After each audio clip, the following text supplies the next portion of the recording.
let me know if you guys can see the presentation.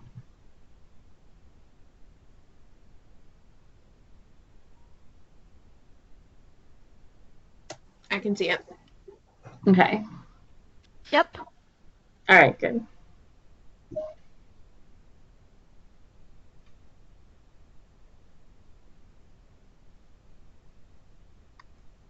Okay, so just a few reminders. OT kits. These are equipment referrals that are not going to be assigned to K-12, but rather to the provider that requests them because OT kits are specific to students' therapy needs, so it's not something that the K-12 staff necessarily knows exactly what is needed. So generally, the provider is going to provide those kits. So if they request the referrals and you see those come through on your home screen, just assign them right to the provider who requested it.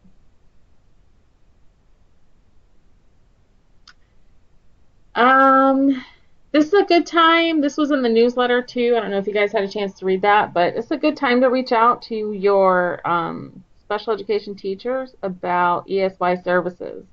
Um, After winter break, um, maybe there were some students who came back and lost progress over that few weeks that we were off. So, if you're going to send out a newsletter like Raquel, that might be something to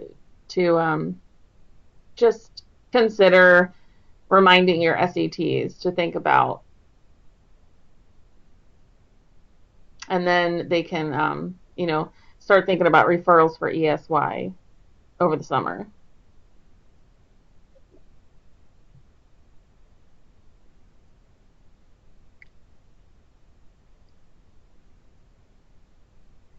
And then we're in the middle of the year, so it's a good time to just review your data from the first half of the year. So something you can do is just pull the ASSR from the beginning of the year until today and check for any students that have never been seen or never been billed for, and follow up on those students and with those providers, see what's going on. And you can always also check for the first scheduled date and compare that to the first bill date. If you're reminding your providers to get schedules in RSM and they're filling in dates, but then they're not actually seeing the student until a later date, that's affecting your timeline. So that's a good thing to check for at this point in the year too. Just compare that first scheduled date with the first bill date and see if there are providers who tend to bill later, and then maybe consider using those providers less next year because they're telling you one thing and doing another, and maybe one or two here or there could be situational, but if you're seeing a pattern, that's a more concerning, and just consider maybe not assigning as many services to that provider next year since it is affecting the timeline for the school.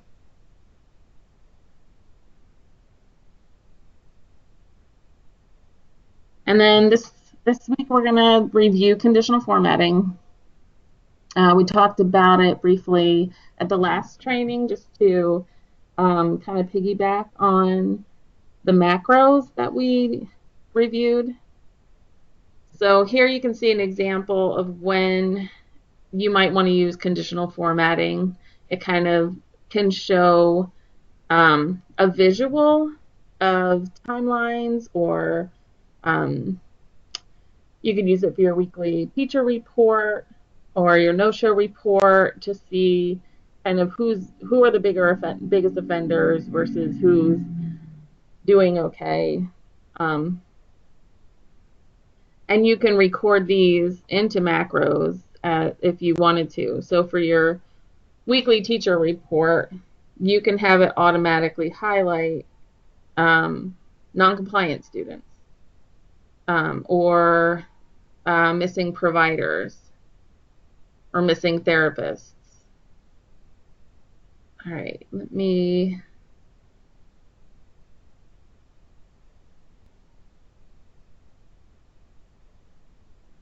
right, tell me when you guys can see that.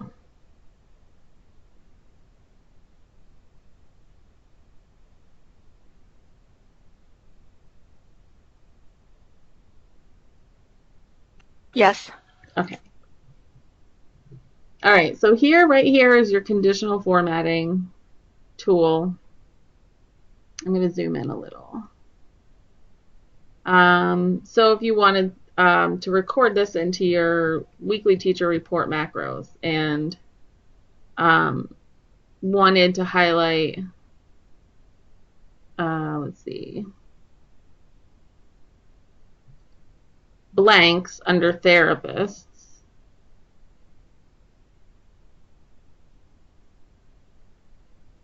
and you can see here it's automatically going to make it, you have these default options, light red fill with dark red text.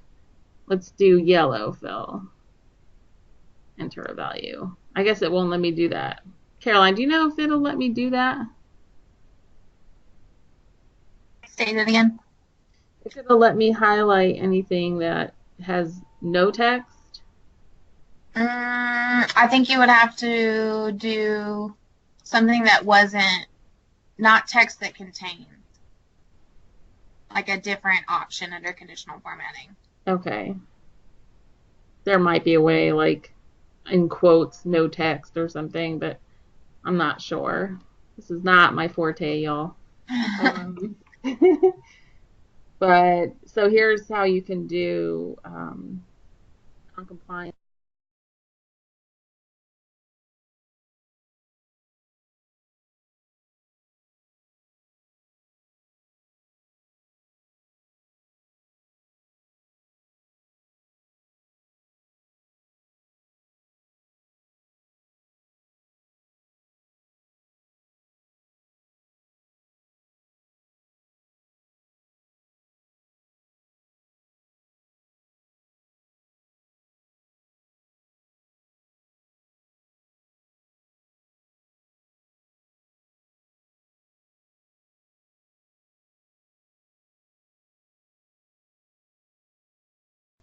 Okay.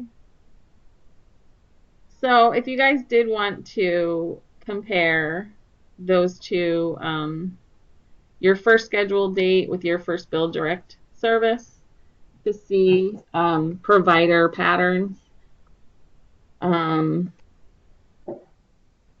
what you could do is take the first bill direct and subtract the first scheduled, and that's going to tell you how many days are between. Now you're going to need to change the format to number, otherwise it'll give you a date. Then you can just drag it down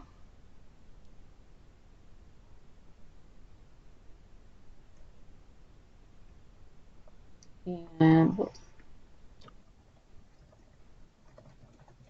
So now I can see anything.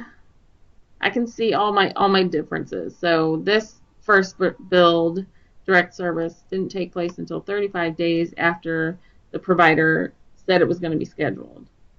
So now what I can do is conditional formatting. I can highlight numbers that are greater than 1, and that'll show anything that was billed a day later or more than it was first scheduled for. Then we can do, I'm getting some negative numbers. So here, this was billed before they had the first scheduled. So you might see that. Here's another one. And you might want to just gray those out.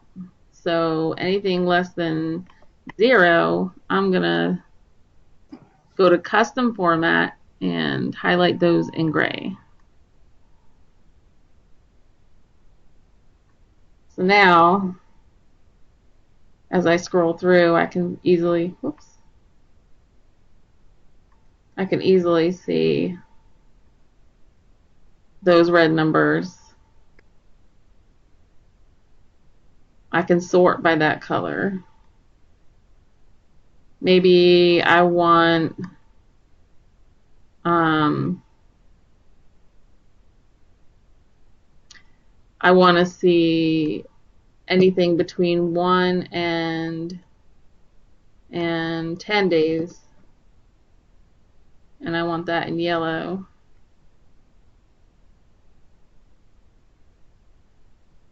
So you can see those are different ways you can use that. And then there's also some kind of fun conditional formatting. You can do data bars, which just show some data bars. Kind of, I don't know. I don't know how applicable this is for everything you guys do, but if your special programs manager is asking for a specific report and you want to be able to present it to them in a way that's easy to see, this is a good feature to play around with. All right. I'm going to switch back to my PowerPoint. Does anyone have any questions or any ways that maybe they use this feature that is helpful?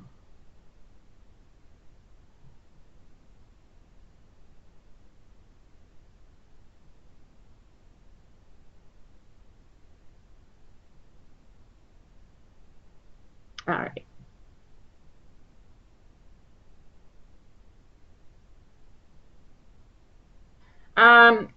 My husband, who works for K-12 as a contractor too, he told me about this hack, and I wanted to share it with you guys because I thought it was really cool.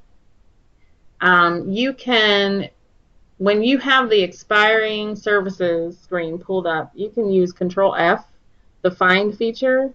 If you're looking for equipment lines, if you have a bunch of equipment lines and you just want to clear them all, you can start typing in equip, and it'll just automatically highlight the next one, and you can clear it and it'll come up and highlight the next one. He said it's really been helpful for him, so I wanted to share that with you guys.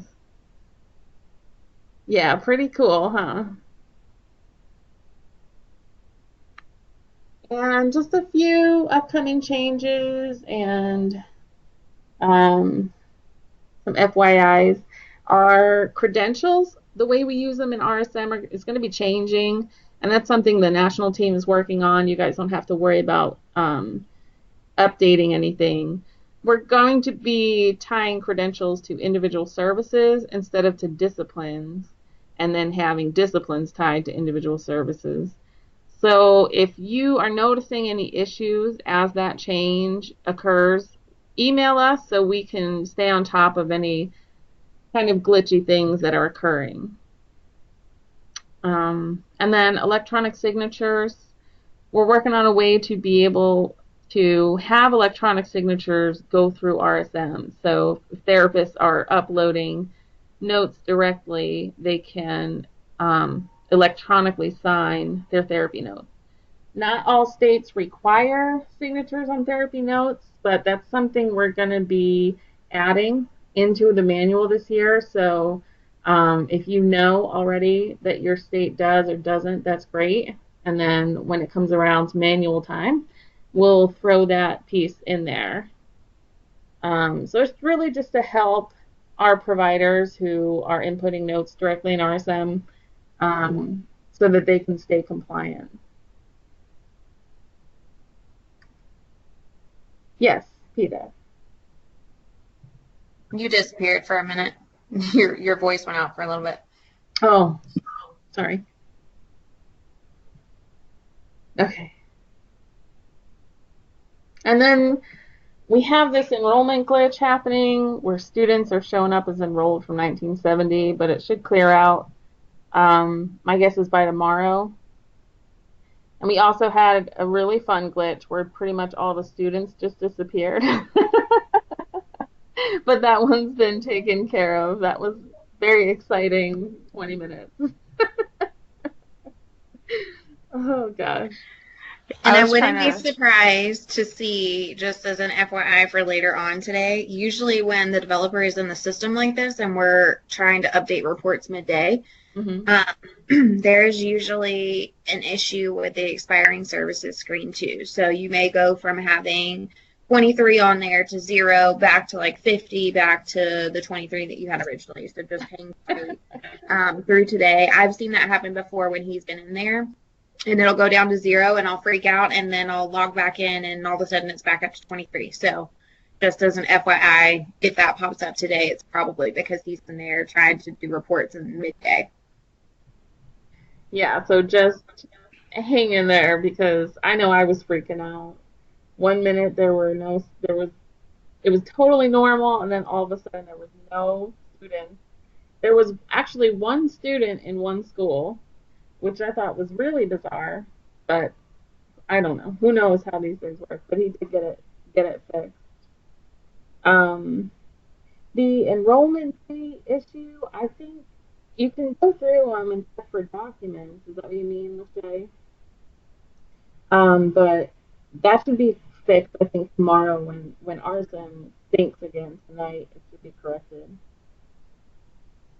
Yeah, I wouldn't worry about going through them because they're going to disappear. What happened is we get reports from K-12, and what K-12 sends over is uploaded into the RSM, and that's where we get all the numbers from TotalView.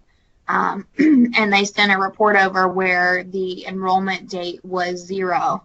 There was nothing there for a lot of people, so that's where these students are showing up. Looking in TotalView, these students aren't actually enrolled, or they never withdrew, or they never enrolled in the first place. So it's just kind of like a weird glitch, and they should go away. And it's not like tomorrow they're going to show up with current enrollment dates. Oh, okay. I thought they would. That's good to know. All right. Well, that's I have a all. quick question. Yeah, go for it. I was just on the phone a little while ago with one of our teachers, and they were wondering if there was any way, we just wanted to get it on your radar, that the session notes that our therapists keep, if there's a way to get those into the RSM for the teachers to access. They can always upload them under student documents. We do have some schools that upload their invoicing notes, the therapy Mm-hmm. notes, to student documents instead of with invoicing, so they could always do that. Um, Tara has it on the wish list. I'm sorry if my dog's bark in a minute. For the automatically for the RSM to move the invoice documents over to student documents. So like when Presence Learning uploads Okay. documents, that it will show up in the student area too. It's on our wish list, which usually we try to consolidate and knock down during the summer. Okay, great. Thank you. yeah, that would be great. Maybe we need to have a folder system under student documents if we're putting all the therapy session notes in there too. There's the option to filter now by what kind of document. So as long as you have directed your providers and stuff to upload things with the correct title. So I think the titles are like progress notes, evaluation reports, invoice notes. So they should be able to, if they're going to pull straight from the invoice, it should automatically upload the invoice notes, and then you can just kind of filter through that area for what you're looking for specific. That's awesome. Okay.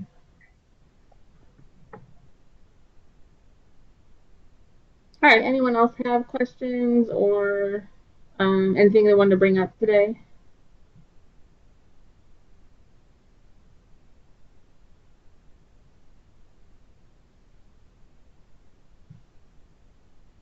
All right. Thanks, you guys. Have a great Wednesday.